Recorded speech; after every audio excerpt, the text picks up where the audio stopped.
Want that. Special delivery. I need that. Special delivery. Welcome to the Special Delivery Podcast. I'm your host, Special, and on this show, I like to sit down with artists to break down everything you don't know and should know about their latest project.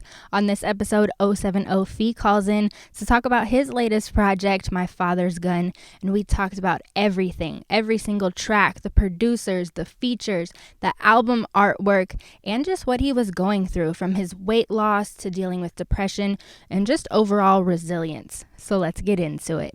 Yo, what's going on? It's 070 Fee. You're now tuned in to Special Delivery. Yes. 070 Fee is here. How you doing? I'm all right, man. I'm all right. Just trying to stay out the way. That's all we can do. I want to talk all about My Father's Gun. We got to get started with the title. I remember you tweeted a while back that it's been 7 summers since your mom kicked everyone out, and that's where the project came from, and you just kind of understanding why. What is the connotation behind the title My Father's Gun? Well, for me, all my life, not all my life, majority of it, my father wasn't around, and I feel like that kind of gave me explosive thoughts. I didn't realize that until I was on my own.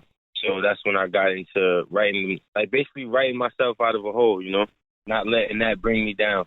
Makes sense. And then this album is barely over a year since Outside. What was that year in between these two projects like? It was growth, you know, throughout the whole time, mentally and just like spiritually tapping in. You know what I mean? I got in the gym. I went from like 280 pounds down to 205.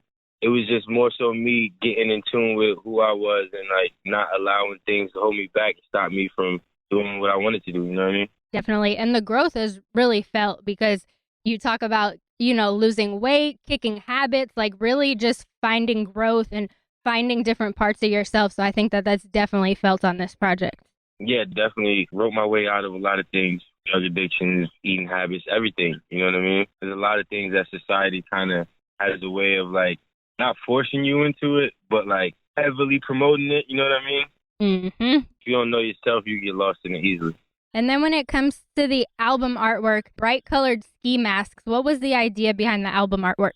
All right, so behind that, I feel like in the process of me getting rid of the depression, I guess you would say, from not having a father, you know, I went outside and I got a lot of homies. Like, people grow up on that gang mentality, and a lot of people got it confused that, like, all gangs are negative, like when people gang up together. But I wanted to make it colorful ski masks because it's like people got color behind them as well. Somebody might look super tough. You might feel like you can't approach them, you know what I mean? But these people got colors to them, too. And if you gotta get past the surface, you'll understand that for yourself. I love that. Yeah, no, it has an inviting element to it. You're like, oh, okay, what are these guys up to? Yeah, you're not like looking at it like these guys are delinquents, man. Exactly. And then we get into the first track, 10 Toes.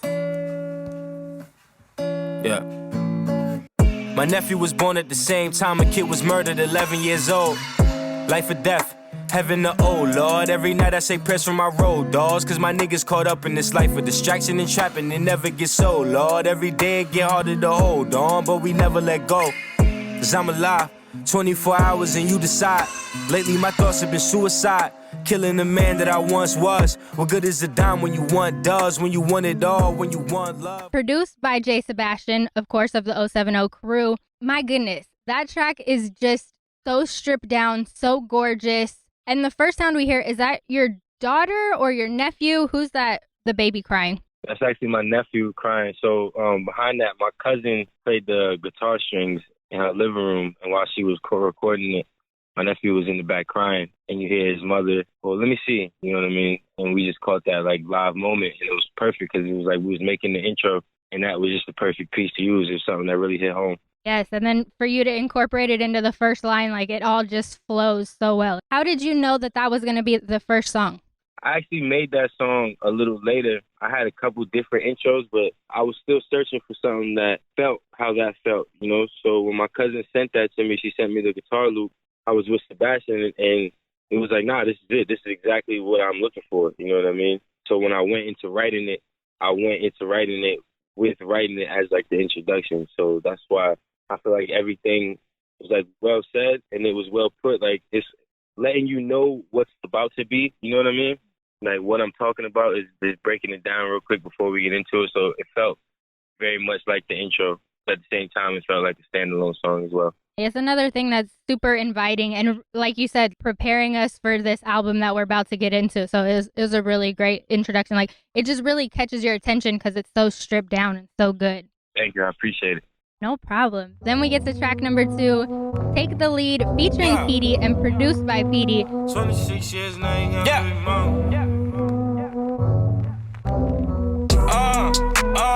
I was just down bad on Congress, bitch. Before I met Nas and I locked it. Now I ain't really beat, I'm in my zone. Still at the studio, I treat it like my home. My young nigga only pull his grip out if he got you. Bitch. I don't fuck with these fake niggas, they imposters. That one's so aspirational, celebratory, and fun. What was it like not only working with Petey as a producer, but also as a feature? That's dope. You know, Petey is from around my way, and I always knew him. Like, we did a lot of local shows together, a lot of, like, hole-in-the-wall spots, and I always knew him as a rapper. So that was my first experience with him as a producer. It was dope, man. We got in the studio, we did it. That one, for me, was like, you know, after 10 Toes, that coming on is like, okay, this happened in my life, but I'm not the one with the baby, so I'm going to use that as a lesson, and this is how I'm move, you know what I mean? And that's why it's like, take the lead. It's like, it's on me at this point, you know what I'm saying?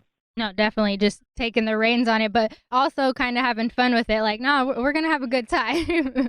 Oh, yeah, for sure. Yeah, we're definitely not going to be down. You know what I mean? That's why 10 Toes ended with, like, I don't hit the brakes, I go hard. It's like, we're not here to be in, like, that depression stage, you know what I mean? It's about getting out of it, not being stuck in it, you know, being aware of it, but getting yourself out of it. Then we get to track number 3, The Deep End, featuring 070 Shake.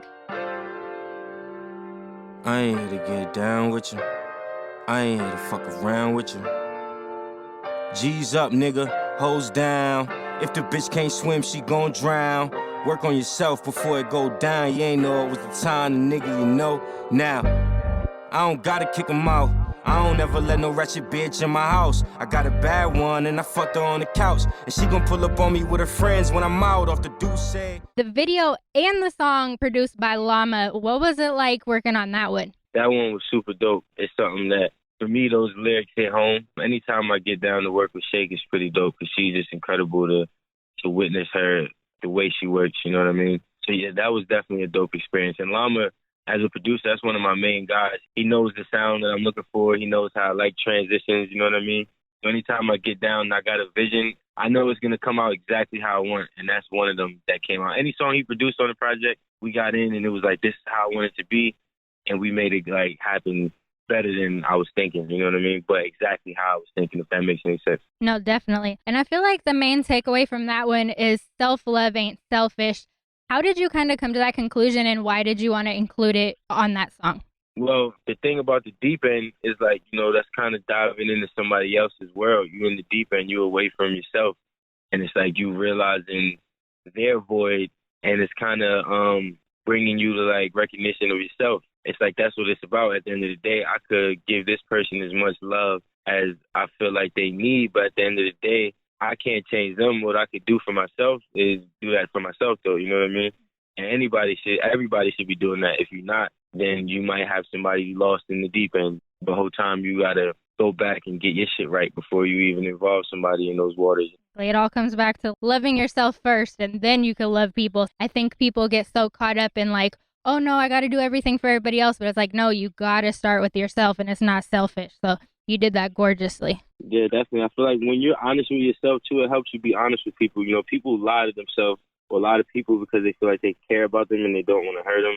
But it's like when you, like, honest with yourself and you go through that pain yourself, you feel like people should do that. You know, it helps you be honest with people because it's like you really feel like they should love themselves enough to be honest. So I'm going to tell you exactly how I feel. I'm not going to, like, sugarcoat any of it. You know what I mean? You wouldn't even be like that if you wasn't like that with yourself. Exactly. Then we get to track number 4, No Mannas. Yeah, she called me Poseidon cause I'm wavy as fuck. Yeah, never met a challenge that'll make me give up. Although it's hard to love somebody, bitch is crazy as fuck. Try to teach a game, and it's like I'm saying too much. But now I'm all at war, all aboard. Bad intentions on the floor. She get freaky for the thrill. Used to walking out the door. I don't trip, I let it go. If it's real, then she'll be back. Try to love somebody else, she might catch a heart attack. Look. produced by Llama and King Chung. I honestly just feel like the song is about having boundaries and it's almost like a hardworking anthem. What was it like making that one? Yeah, that one was definitely fun. You know, anytime there's a transition there, the session was probably super fun because we went in there making 2 songs and made it one. That one is definitely, it's like the groovy song, you know what I mean? Once you realize all of these things, it's like a way to maneuver, you know what I mean? And after you get that self-love, that self-awareness, and you that truthful, you know what I mean? It might seem like you got no manners. You feel me? That's what that's about. It's like once you start making those boundaries, it's like, I'm not being rude. I'm just very aware of who I am and what I'm willing to deal with. It's not that I have no manners. It's just that's where I'm at right now. Yeah, exactly. Yes. 100%. Then we get to Cliff Diving, produced by J. Don. Sometimes I jump off a cliff, hey, just to catch myself, feel the rush up. Sometimes I jump off a cliff, hey, just to catch myself, feel the rush up. Where you head at, baby? What you thinking about? You wasn't thinking about me? Baby, shut your mouth. You make me jump off a cliff. I love the sound of this one. And honestly, your writing almost sounds like a freestyle. What was it like writing to that beat? Honestly, it was like freestyling. That was one of the first times I went into the studio and just went off of like feeling, just pieced it together. I had the melody in my head of like, sometimes I jump off a cliff, and that's all I really had. And we went into making the beat. And as we're doing that, I'm kind of just like freestyling different things. By the time we put the beat together, I just like went in and kind of knew what I wanted to say, didn't know where I want to put things, and just went for it throughout like the whole time, you know what I mean? And then we saw where it was, and then we put the vocals in the background, you know what I mean? But in the beginning of it, it was kind of like a freestyle. It feels like it, but it feels so good. It's a good time. An interesting thing I remember you tweeting was about writing to no beat, like writing like a dialogue and a conversation. Were there any tracks on this album where you kind of took that writing style with no beat? On this one, yeah, actually, Great Under Brims, I did that. Ain't anything else on there that I did that with? Yeah, I actually wrote the first verse to No Resources like that. There might be a few pieces that I'm just like not remembering, but there's a couple times where I just like write things down without a beat. I figure out where I'm going to put them later. I just think that's so dope because you talk about, you know, it just coming from yourself, and it's like, that's the best exercise to really make sure that it's coming straight from you. It's like, it doesn't matter what the beat is. It's literally pouring out of you. So I just think that's super cool. Definitely. You know, writing is very therapeutic. So when you get into those moments of writing, you start realizing like how deep you get with like yourself for real. Because it's an art, you know, and it's an expression. And then on Cliff Diving, there's a second voice singing. Who is that second voice? Yeah, that's my boy Alexander from Oakland. Really wanted him to just groove in the background. No, he definitely tied it all together. It's super dope. Thank you. No problem. Then we get to No Resources, produced by Llama. Okay, I'm breaking up another zone. You might not understand the shit I'm on.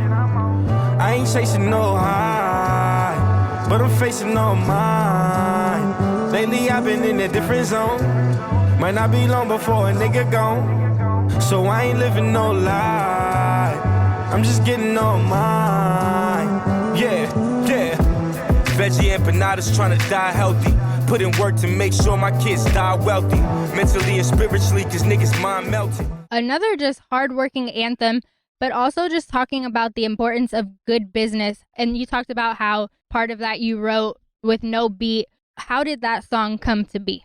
When I made it, it was like a moment where I started realizing like the resources that I did have in life. It's like beyond business. It was more so like just living and like doing things that I wanted to do and like ways that I could do them rather than like sitting around and waiting.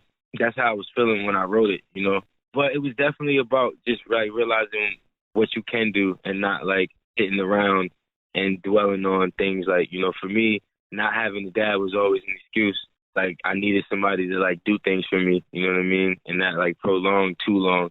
And when I started realizing it, that kind of like fueled my drive and made me want to do things like all the time. Like every time I thought like I couldn't do something, now I want to do it. You know what I mean? And that's what No Resources is basically about. It's like a self-healing song at the same time. Yeah, it's definitely so much resilience in that. Like, no resources, nothing. Like, we're going to do it no matter what. And then that one has a quote at the end. Who is that quote from, and did you pick it or did Llama pick it? How did the quote come to be? That actually happened because we was recording a song that wasn't on the project. We kind of just brought the mic out into the middle of the studio room, and we was all kind of doing like a choir type thing, and the mic was just on the whole time. But one of my older guys was just talking about what was going on in the city, and that like just happened, you know? So when it happened, I was like, oh, nah. Like, he didn't even realize we were recording. Like, we was in there drinking. It was kind of like just a vibe. And when I heard that, it was like, oh, nah, I'm definitely using that, you know? And it was in the perfect time while we in there working on the project. It was just something I needed. A lot of skits and things that I put on there or any music is just like things that happen around me, you know? I love that because that's a dope way to get it, because we hear so many people who like dig for clips or stage them and like get people in studio like, okay, say this. So to have it be super just a part of the process and they didn't even know you were recording, like, that's super cool. Yeah, I got this thing. I always tell people after I do it, but like if I'm in a conversation with somebody, it could be the deepest conversation, you know, just to like not like miss out on the moment. I might like have my phone in my hand and start recording, and then like after the conversation, I'll just let them know like, yo, I recorded this. I don't know how you feel about me using it, but I just wanted to let you know. And then if they're not cool with it, which I never had nobody that wasn't cool with it, but if they're not cool with it, I won't use it, but I'll catch a gem off a pure moment that way, you know what I mean? That's really where inspiration comes from. And sometimes like I'll do it because I find myself so engulfed in the conversation that it's like, I'm not going to remember all of this later. Like, I want to be able to really like hold on to this moment. You really need the pure moment. And then me as a person, I got to kind of like allow myself to not even have a filter while I'm talking to them because I'm recording it. I got to like just get back in that moment so that it can all be as 100% pure as possible, you know what I mean? Yes, yes. Then we get to track number 7, 100 Bands featuring Irie Child. Young nigga, your life on the line. Got your life on the line, you should get it. Yeah, yeah, yeah. Young nigga. Young nigga. Look. Young nigga tryna see 100 bands before he die. Before he run into a bullet, he knows somebody hating and wicked enough to pull it. Fair guard in his hand, shaky gun in his grip, nothing to lose, and he feel like he got nothing to give. Below the radar. The video and again the song produced by Llama. I just think that this song is such an incredible just show of your storytelling. How was it writing that one because it was so personal and so much of a story that you're telling? That one was definitely a piece of work. We went back to it a couple times. Every time I wrote a verse, though, I can't even tell you about like the process because it was kind of like sometimes I write something and I like won't even realize what I'm writing until I read it. And I feel like every verse kind of happened that way with that song. I actually met Irie Child while I was working on the song, though. I was working on the chorus and the second verse. I was in the studio with Jungle, Nas's brother, and he had him in there working on the record. And I just tapped in with him. After their session was over, I started to record, and we kind of just locked in again right after that. That's a dope artist, you know what I mean? That's a dope guy. We had some conversations in that session that made me make the project, you know what I mean? Like 100 Bands was one of the songs that stirred up what was going on, you know what I mean? And what made me make that my father's gun. It was 100 Bands. I bought a Badu vinyl and No Resources. Those were like the 3 songs where it's like I knew where I was at and where I wanted to go with the project. No, that makes perfect sense because those are so personal and they do really tie in the album. And that leads us to I Bought a Badu vinyl. I feel like that one is such a good full circle moment for you because you have Treee Safari on there from 070 and then you have Enzo. I never cried when my daddy died. I mean, I did his side, but I just let it slide. Abusive father left an artist seeking for a home. In a house full of women that depend on their own. I seen the beauty of life, but then they recognized and stepped aside. But still it came around, and that would set the vibe. And I could see that relief. Yeah, yeah, yeah, yeah. Time's wasted. What was it like bringing those worlds together? That was super dope. You know, Enzo's, he's from my neighborhood, so having him in the session was pretty cool. Just that whole song in a whole, it was a moment, really, because I like having them songs where I could really write and, like, tap into myself, and I feel like that was a moment where I learned a lot about just how I think and what's going on. And I feel like it happened really because I bought that Badu vinyl and I listened to it, and that's where I was at. And that's one of the songs I actually wrote a couple things to it without a beat. It was just I was on the road and I bought an Erykah Badu vinyl because we were stopping at a lot of record shops everywhere we went. And then when I listened to that one, it was Mama's gun. That's why the project is my father's gun. Throughout time, I started realizing a bunch of shit, and it was all backtracking to that for me. And the title just, it all like glued together. It made sense. That really sparked a moment for me mentally, and it's, I don't know, that session is a lot of the reason why I like discipline myself and like work the way I do. So I realized a lot about myself when I wrote, and that's why it's like an honest moment. It's not really any bars in there. There's a couple bars, don't get me wrong, but it's really just like an honest moment, you know what I mean? And me like realizing and moving forward. That one really sticks out as one of the more personal ones. I know that that's therapeutic. Do you feel like it was easier or more difficult to write super personal like that? I'd say it was all like the same. It kind of just came out. A lot of times when I write, it happened fast for me. Like I was just like feeling how I'm feeling and just going with whatever is going on. It'll just happen in a couple minutes and I'll be like double back and like looking at it. That's dope though. Like that's how it should flow out of you. And then that one has a quote at the end. Was that the same process for getting that quote?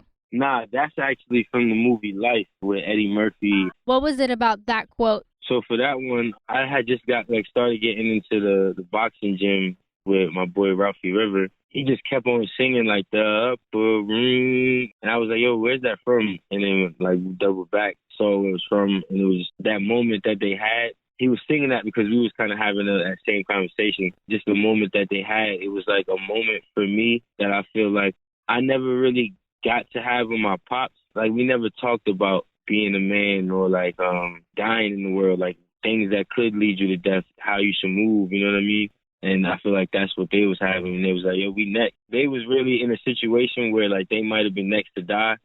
But I feel like putting it where it was at in the project, it was like we the people that are like, if it is like a pandemic going on or some kind of propaganda, we the ones that's next to go against it. And it's like, we either going to be head first, you know what I mean, or never know what can happen. And that was just where I wanted to put it because that's how I made it feel, you know? There's so much power. Then we get to track number 9, Gray Under Brims. Oh, yeah, yeah. You said you don't need nobody but you. Said everybody can get it, everybody but you. You know, you don't hurt nobody but you. You moving wacky. Oh, yeah. If it's one life, yeah. If it's one life, yeah. If it's one life, and I probably sounded nice, cause all I ever needed was just one mic. All I needed was just one mic. All I needed was just one mic. We ain't have it, but we wasn't lavish. Oh, yeah, we look like the sunlight.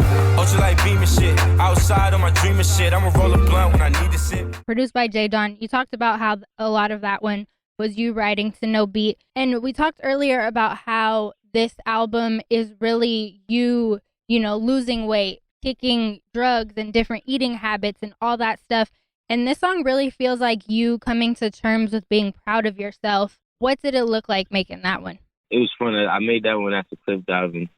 It was like we was in a certain groove, and I realized what I could do with my voice. And like recording that way, kind of like freely, you know what I mean? Not really having anything planned. I did grab things that I wrote without any beat, but like a lot of that came just not having anything planned really, and just going with like a feeling. And that's just how, like, we listened to the project and then we made that song, and it was like we made it for that placement, you know what I mean? It just felt very much like needed energy at that point in the project. I definitely needed to write it just to, you know, because when I'm saying like you say you don't need nobody but you, I'm talking about myself really in an earlier mindset in the project. Because as the project goes, it's kind of like me sharpening my sword and like learning. And that's when it gets to love is love. It's like a final realization. It was like that for me writing it. A lot of people don't talk about listening to the album being like, okay, something's missing, and then being able to put a track on there like that. So I think that was a really cool way to approach it, and it definitely fit. Yeah, definitely. It happened naturally because it's like you listen to it. Me, I like listening to my music, so it's like it's an enjoyable process. So when we get to like what's needed next, it puts us in a groove. You know, it's like taking a pre-workout or something. My favorite part of that one is how you incorporated one mic. Was that something that just kind of happened, or something that you were trying to do? That kind of just happened while I was writing. It just felt like it should be there, you know what I mean? Throughout the project, you know, you get to, like, no resources, you get to the points of being down. Those bars that he had, you know, all I need is one mic is like the realest bars for an artist. And that's just how I felt for myself. And then it's like, damn, I am signed to the man who said that himself. So that bar just felt like it just needed to be said. It felt like the perfect way to incorporate him and incorporate where you're at with him, but also just make it kind of full circle in a way that wasn't like, hey, I'm signed to Nas. It's like, no, like, this is me paying homage. This is something that's true to me, and you already know, you know what I mean behind it. So it worked out. Yeah, 100%. Then we get to the last track, Love is Love Part 2. Every year, new problem, stories never ending. Most my game come from pain, long as I can remember. Just keep this shit in motion and don't let nothing offend you. And we'll be touching new heights when we step in December. Blessings, I'm in love with the progression. Put myself first and there ain't no second guessing. My time been out, bitch, I'm a quarter past ready. Take a penny for your thoughts, bring a quarterback ready, nigga. This is Big Coach, and I'm in my bag too. And if that's overhead, you probably failed in classrooms, but we learned the principles. Produced again by 1995. Why a part 2? Because love is just like a mindset for me. And there's always going to be, I feel like I don't know how long I'm going to go with it, but I'm definitely going to have a part 3. Every time I write a project, it's personal. You know, when I wrote Outside, that's how I was living. I was outside. So when that Love is Love came out, that was just the mindset that I was in then. When I wrote My Father's Gun, it was like that was the mindset that I left off with that emotion. I feel like every kind of like thought for me would be ending off with that. You know, it's like whatever, love is love. If I'm like stressing something, trying to figure something out, dealing with feelings and shit, the end of it is always like love is love. So I'm always end up coming with a love is love. You know what I mean? No, it's definitely that's something you always know is true, something you can always fall back on, like love is love no matter what. Another quick thing that I wanted to ask, I remember reading a while ago about how you were going to release an album under your government name. And I'm always super interested in the stories behind names and people choosing to use the names that they do. What was the decision behind wanting to do that, but then not actually doing it? Yeah, I'm definitely still going to do it. For me, I just want that project to be like, I feel like I still haven't wrote my best song. When I feel like I'm in that groove of like where I want to be musically, because I'm kind of like still learning different things and like trying different things, then that project could definitely come out. But for me, my name is 070 Fierce. I got the name basically from my last name. It's Jean-Philippe. When people couldn't pronounce it, they started calling me Fee. And then 070 obviously comes from the collective. But a lot of people are confused if I'm like Dominican. Some people don't know that I'm Haitian. And some people don't even consider me Haitian because like my grandfather didn't teach that language to us. So because I don't speak it, they don't really consider it to me until I tell them my last name. You know what I mean? And then it's like when you see my last name, it's like, okay. Also, I moved around a whole lot in my life from like New York. I was born in Queens. I moved down to Maryland. I moved back to upstate New York, North Carolina. Then I moved to Jersey as like an early teen. But a lot of people I went to school with, my last name was always like a thing. So it was like I just kind of wanted to put out a project under that. People could just know who this is. You know what I mean? That's like pure me. That's 100% me, no other influences. You know what I mean? There's ownership in that and there's authenticity in that. Of course, My Father's Gun out right now. People can go stream it wherever you buy music, wherever you stream music. Anything else you want to tell the people about My Father's Gun? Go stream it everywhere. Whenever you feeling like you need to tap in, however you feeling. If you feeling like you got to go outside and get it, if you feeling like you're trying to start a business, you know what I mean? Whatever you're trying to do, whenever you feeling like you trying to do it, just put that on, man. And I hope it make you do it even more. You know what I'm saying? Tap in and don't tap out. And that's it. Yay! Thank you so much. Seriously, all the stories were so incredible. Thank you. Nah, thank you. That was it was a good interview. It went well. It felt smooth. Thank you. And thank you so much for checking out this episode. If you enjoyed it, make sure to hit that follow or subscribe button on whatever you're listening on. And then reach out to me. I'm on Twitter at SpecialSays. And on Instagram, it's at SpecialSays as well. As always, this episode is dedicated to Marlon. Do what you can to stop senseless acts of gun violence.